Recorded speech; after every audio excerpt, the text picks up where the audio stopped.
Olá, bom dia. Você acompanha agora as principais notícias do Brasil e do mundo desta quinta-feira.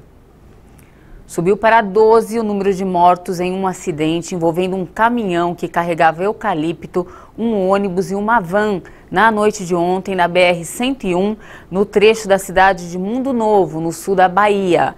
A pista só foi liberada na manhã desta quinta-feira. Segundo a polícia, entre as vítimas estão os motoristas do ônibus e da van e uma criança que não teve a idade divulgada. A única vítima identificada esta manhã foi o condutor do ônibus, Leandro Assunção. De acordo com a Polícia Rodoviária Federal, o caminhão seguia em direção a Itabuna. Em uma curva, o último vagão do veículo tombou, desprendeu e rodou na pista. Outras 22 pessoas ficaram feridas, sendo que 6 delas estão em estado grave. Mudando de assunto, uma notícia que traz perspectiva boa para os brasileiros. O Brasil teve um saldo positivo de 370 mil novas vagas de emprego formal em agosto. Os dados são do Ministério do Trabalho. De acordo com os dados divulgados pelo Ministério do Trabalho, o Brasil gerou um total de 372.265 novas vagas de emprego com carteira assinada no mês de agosto. Segundo o Cadastro Geral de Empregados e Desempregados, o CAGED, os números representam um saldo positivo no nível de empregos gerados nos 5 principais setores de atividade econômica. Na primeira posição está o setor de serviços, que gerou mais de 180 mil postos de trabalho.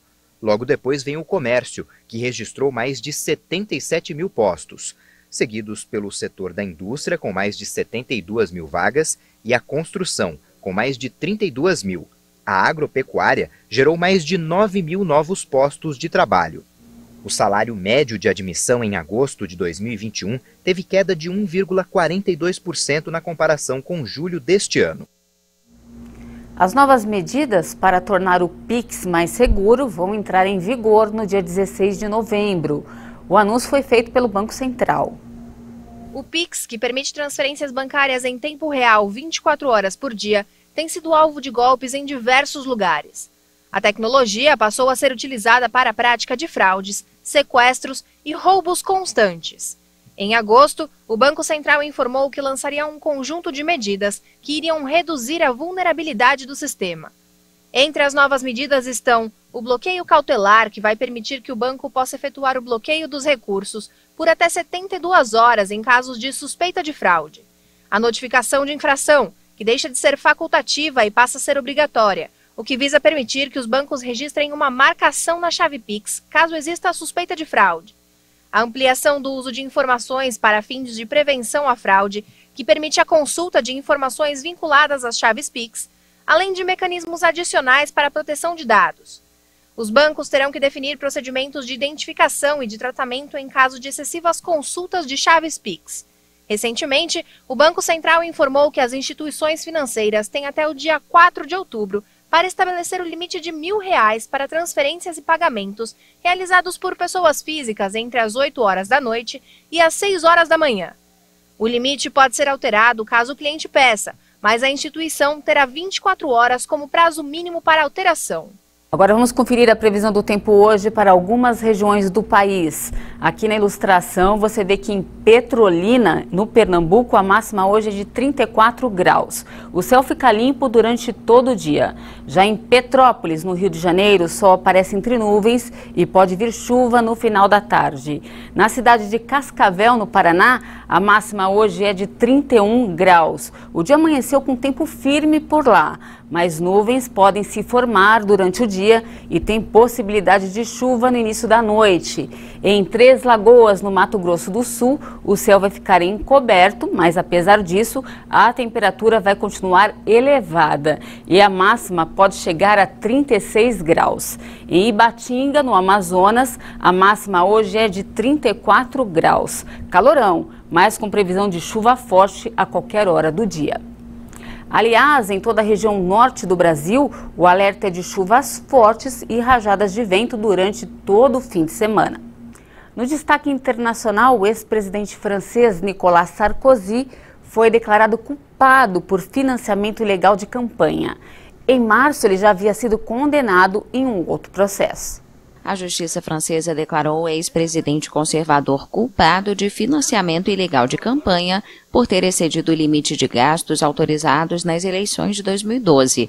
Sarkozy, de 66 anos, se tornou em março o primeiro ex-presidente da Quinta República, regime iniciado em 1958, a ser condenado a 1 ano de prisão por corrupção e tráfico de influência em outro processo. A defesa recorreu contra a decisão. A condenação desta quinta-feira aconteceu no caso que diz respeito às contas de campanha da eleição presidencial de 2012, que o então chefe de Estado perdeu para o socialista François Hollande. Ao final do julgamento, que aconteceu em maio e junho, a promotoria solicitou 1 ano de prisão, incluindo 6 meses de cumprimento obrigatório. O ex-presidente conservador também tem outros processos abertos. A justiça o acusa de corrupção passiva e associação criminosa, entre outros delitos.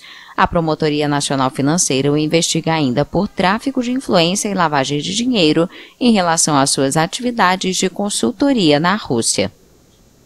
E uma informação preocupante sobre o meio ambiente. Especialistas franceses divulgaram uma nova medida do cume do Monte Branco.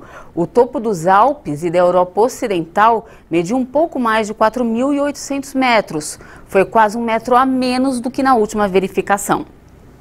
O Monte Branco, o topo dos Alpes e da Europa Ocidental, mediu quase 1 metro a menos neste ano, em comparação com a última aferição em 2017. A informação foi confirmada nesta quarta-feira por topógrafos franceses. Uma equipe de cerca de 30 pessoas subiu a montanha para realizar testes e mediram uma altura de 4.807,81 metros. A última verificação, publicada em 2017, apontou uma altitude de 4.808,72 metros, que já representava um retrocesso em comparação com as anteriores. Os pesquisadores destacaram que cabe aos climatologistas, glaciologistas e a outros cientistas tratarem os dados coletados e levantarem as hipóteses que expliquem este fenômeno. Segundo os topógrafos, os números variam de um ano para outro porque a montanha está coberta por uma camada de neve perpétua, exposta aos ventos fortes e chuvas. De acordo com os cientistas, o pico rochoso culmina a 4.792 metros. O trabalho de medição é realizado a cada 2 anos há 2 décadas. E essa edição fica por aqui. Muito obrigada pela sua companhia. Eu volto às 11 da manhã falando sobre o cyberbullying. Você sabia que o Brasil é o segundo país do mundo onde o crime é mais praticado? É daqui a pouquinho, você não pode perder e eu espero você. Até mais.